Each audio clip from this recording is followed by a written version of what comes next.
ఒక నూతన సంవత్సరంలోనికి మనం ప్రవేశిస్తూ ఉండగా ఒక ప్రాముఖ్యమైన సందేశాన్ని విందాం ప్రియులారా. అంశం గమనించండి.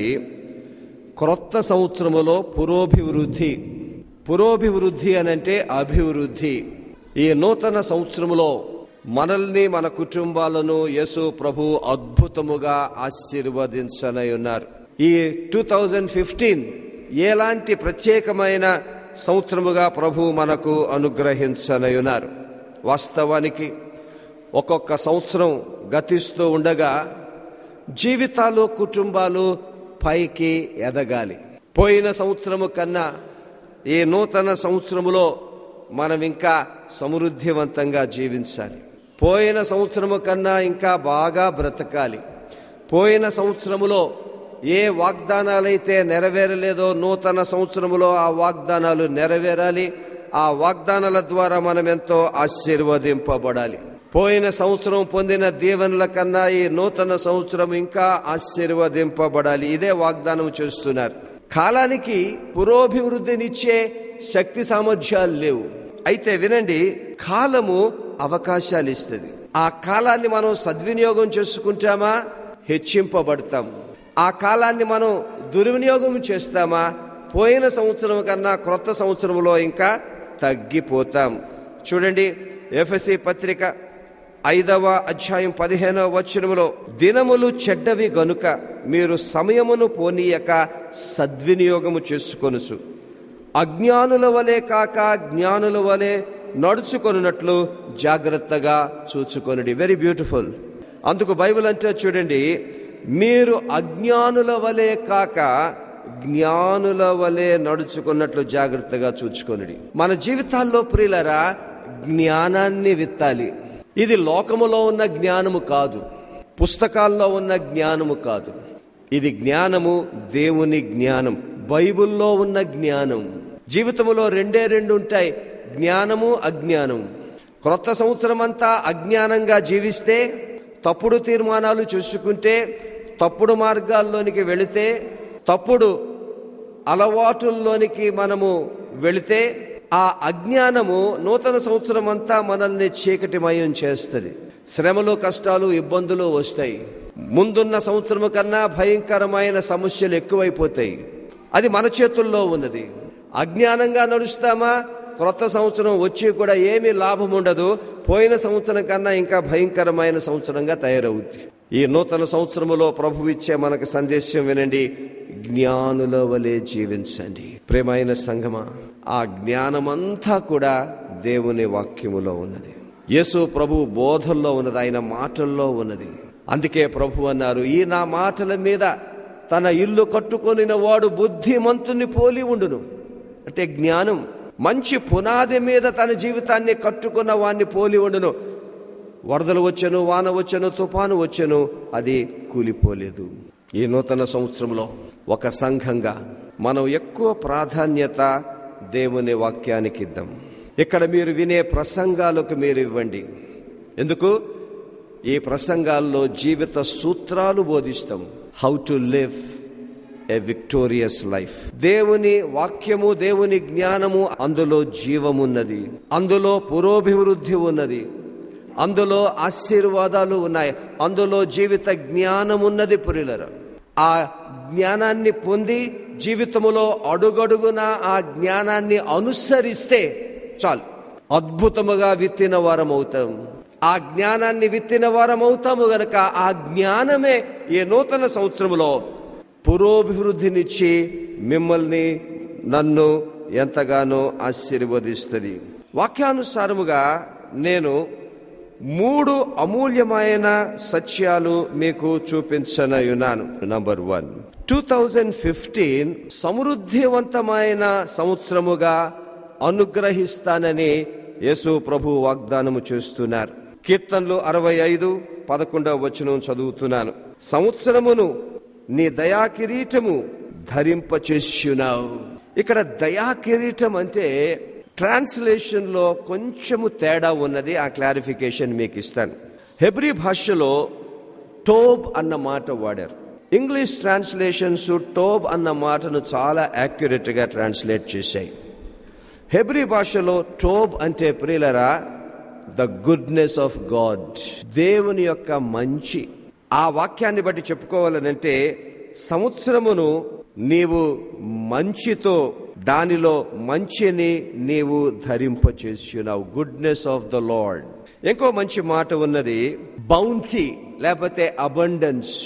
ఈ సంవత్సరములో ప్రభువు మనకు ఒక బౌంటీ, ఒక అబండెన్స్ ఇవ్వనై ఉన్నారంటే సమృద్ధిగా మనకు దీవెనలు అనుగ్రహించనై ఉన్నారు. ఇది వాగ్దానం ప్రభు ఇమ్మన్నారు.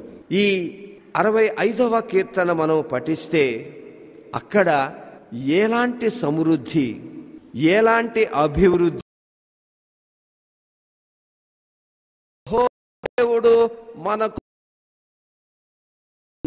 ఉన్నాడు. కృప. దేవుడు మనుషుల్ని శిక్షిస్తాడు, క్రమశిక్షణలో పెడతాడు, కానీ దేవుని కోపం కన్నా దేవుని కృపే గొప్పది. Any day the final word is the grace of God. వినండి ప్రియులరా, ఈ 2015వ సంవత్సరంలో ఎవరైతే యేసు ప్రభు కృప పొందుతారో వారికే విడుదల. ఆ కృపనిస్తానని ప్రభు వాగ్దానం చేస్తున్నారు. అదే 7వ వచనములో ఇంకో వాగ్దానం ఉంది చూడండి. మహా కనికరమును నేను ప్రకటన చేసేదను. God is going to have mercy. ఏ ఏ కారణాల చేత ఎలాంటి బంధకాల్లోనికి వెళ్ళినా, దేవుణ్ణి ఎంత కష్టపెట్టినా, ఆయన్ని ఎంత అవమానపరిచినా, అవిశ్వాసముతో ఎంత ఆయన్ని తూలనాడినా, దేవునికట మన మీద కనికరం. దేవుని కడుపులో నుండి కనికరం పుట్టినప్పుడు ప్రియులరా, ఆ కనికరాన్ని ఎవరు ఆపలేరు. ఆ కనికరమే మనల్ని విడుదల చేస్తుంది. ఈ నూతన సంవత్సరంలో ఎక్కువగా దేవుని కృప కొరకు ప్రార్థన చేయండి, దేవుని కనికరము కొరకు ప్రార్థన చేయండి. ఆ 9వ వచనం చివరిలో ఉన్నది అన్నిటికన్నా బెస్ట్. ప్రేమ చేత తాలిమి చేతను వారిని విమోచించాను. దేవుని కృప లభిస్తుంది, కనికరము లభిస్తుంది. అన్నిటికంటే ఎక్కువగా దేవుని ప్రేమ, ది అగాపే లవ్. దేవుని ప్రేమ మనిషిని బయట నుండి ప్రేమించే ప్రేమ కాదు. అగాపే ప్రేమ మనిషి హృదయములో అవతరించి, మనిషి హృదయములో ఉన్న బాధలు, కష్టాలు, నష్టాలు, దుఃఖాలు, మనిషి హృదయములో ఉన్న పోరాటాలు, మనిషి హృదయములో ఉన్న శోధనలు, మనిషి హృదయములో ఉన్న బలహీనతలు, బంధకాలు, మనిషి నిజస్థితిని అర్థము చేసుకొని, ఇంకా లోతుగా చెప్పాలంటే మనిషి నిజస్థితిని అనుభవించి ఆ మీదట ప్రేమించే agape Prema. God loves us like that.